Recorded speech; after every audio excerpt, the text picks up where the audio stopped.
Pace Ebene, salam sejahtera untuk kita semua. Saya Pastor Octavianus Situngkir Kaposen membawakan renungan kepada kita.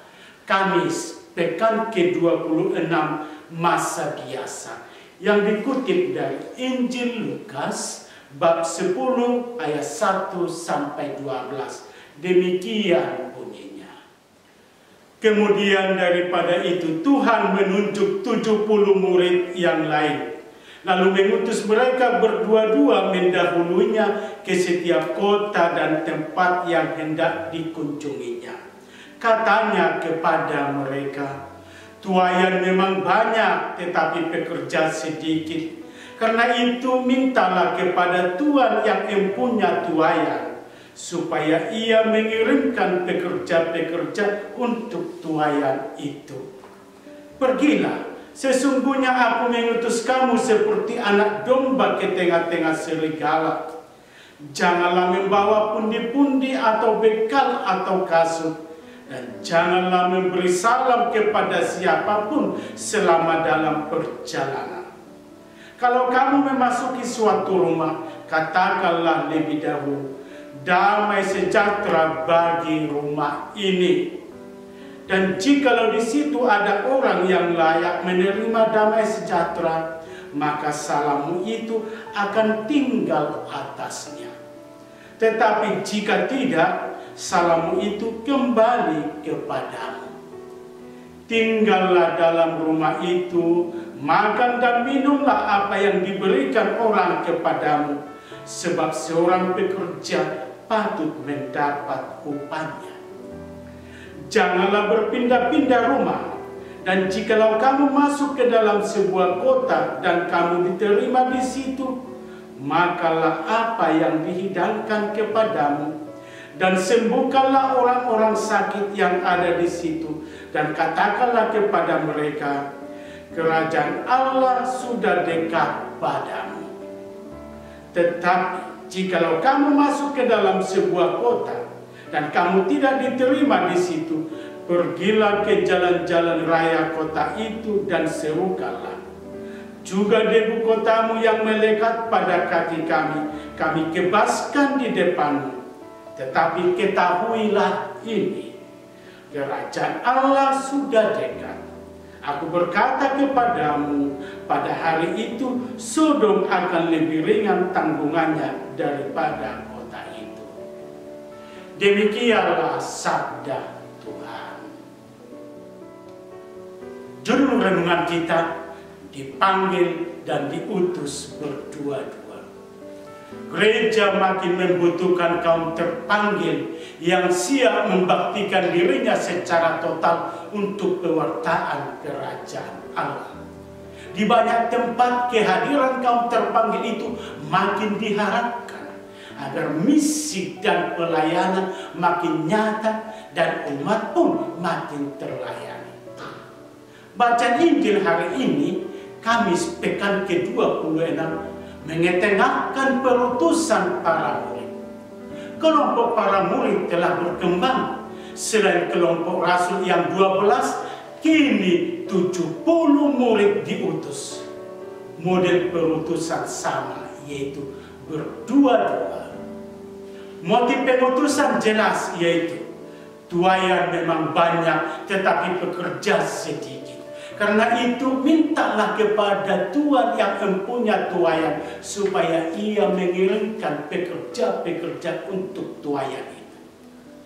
Keikutsertaan banyak orang sangat diharapkan dalam misi pewartaan kerajaan Allah.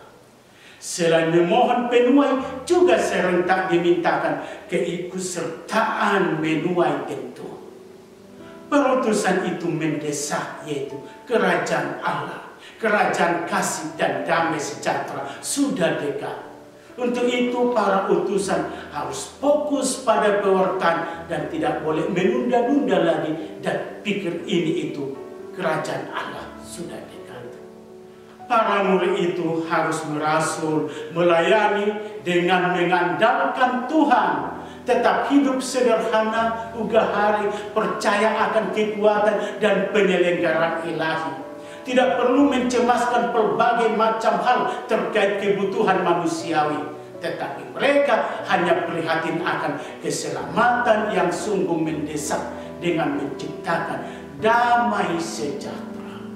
Saudara-saudari, warta kerajaan Allah yang hendak disampaikan adalah membagikan damai sejahtera dimanapun, kapanpun, dan kepada siapapun. Bahkan walau orang menolaknya, warta kerajaan Allah harus tetap berlanjut diwartakan. Permenungan hari ini hendak mengajak kita untuk makin mengimani bahwa keikutsertaan kita dalam tugas kerasulan itu sungguh mendesak. Menjadi orang beriman atau pengikut Kristus juga menerima tugas dan tanggung jawab perutusan. Masing-masing kita harus menjadi pelaku-pelaku yang lincah dalam tugas pelayanan di tengah jemaat. Kita harus membawa dan mencipta damai di tengah jemaat dan masyarakat yang majemuk ini. Selain itu tentu kita juga memohonkan agar panggilan makin bertumbuh di tengah-tengah jemaat. Kita mendoakan agar anak-anak dan cucu kita ada yang bersedia membuka hatinya untuk menanggapi panggilan Tuhan menjadi imam maupun religius. Gereja menetapkan hari doa panggilan pada minggu keempat Paskah agar semua umat semakin menyadari tanggung jawabnya akan panggilan. Paulus Pastoral Keuskupan Agung Medan tahun 2021 menyerukan keluarga sumber panggilan. Adalah benar bahwa panggilan lahir dari tengah keluarga, sebab keluarga adalah gereja rumah tangga. Pengenalan dan pemahaman akan hidup menggereja dan panggilan harus disemaikan pertama-tama dari keluarga. Gereja sungguh membutuhkan orang-orang yang rela mengabdikan hidupnya untuk misi gereja. Dengan ini tentu kita masing-masing bukan hanya berdoa memohon, tetapi mencipta kondisi dan menanamkan dan menumbuhkan bibit panggilan itu di tengah keluarga dan di hati anak-anak dan cucu kita. Saudara-saudara, tugas kerasulan itu dari hari ke hari makin berkembang dan menuntut. Semua kita harus ambil bagian di dalamnya seturut panggilan dan kemampuan kita. Kita adalah murid-murid Tuhan yang diutus di zaman ini. Mari bangga menjadi murid Tuhan yang dipercayai menjadi rasul untuk merasul. Benar, kita semua dipanggil dan diutus membawa damai sejahtera lewat kehadiran kita, waktu, perhatian, doa, dan berkat bagi orang lain. Setiap orang yang berjumpa dengan kita kiranya mendapatkan dan merasakan damai. Dengan itu kita menjadi utusan dan untuk itu kita diutus. Pace bene, semangatlah selalu, berkat Tuhan selalu menyertai.